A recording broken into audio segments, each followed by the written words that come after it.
عليكم ورحمة الله وبركاته. ازيكم عاملين ايه؟ اهلا بكم في حلقة جديدة من قناة كوكب العلوم. النهاردة الفيديو مش اي سلسلة من السلاسل اللي احنا قلناها. الفيديو النهاردة هو ان انا كنت قاعد مرة كده فقلت طب قررت ان انا ازود سلاسل اللي احنا كنا عاملينها في كوكب العلوم. طبعا زي ما احنا اتفقنا كانت السلاسل بتاعتنا، تقدروا تروحوا تشوفوا الفيديو انا منزله على القناة. فالسلاسل الجديدة دي هي تبقى 3 سلاسل سريعة كده.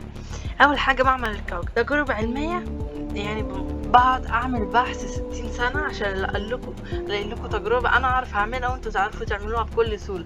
السلسلة التانية دي بقى دي عجائب وخرافات، هنتكلم فيها حاجات غريبة جدا، نباتات غريبة، حيوانات غريبة جدا. وبعد كده بقى تاريخ العلوم، يعني هنحكي فيها عن حكايات عباقرة اللي غيروا العالم. هنحكي فيها كمان عن الانجازات البشرية وتقنيات الذرة. تقنيات الذرة دي على فكرة الحلقة اللي جاية على طول، ان احنا لو انت اتفرجت على حلقة المادة والذرات فاحنا هنعمل تقنيات الذرة دي، هتبقى تاريخ العلوم. بس كان الفيديو سريع ومحبتش اطول عليكم، واستنونا في السلسلة الجديدة، وسلام.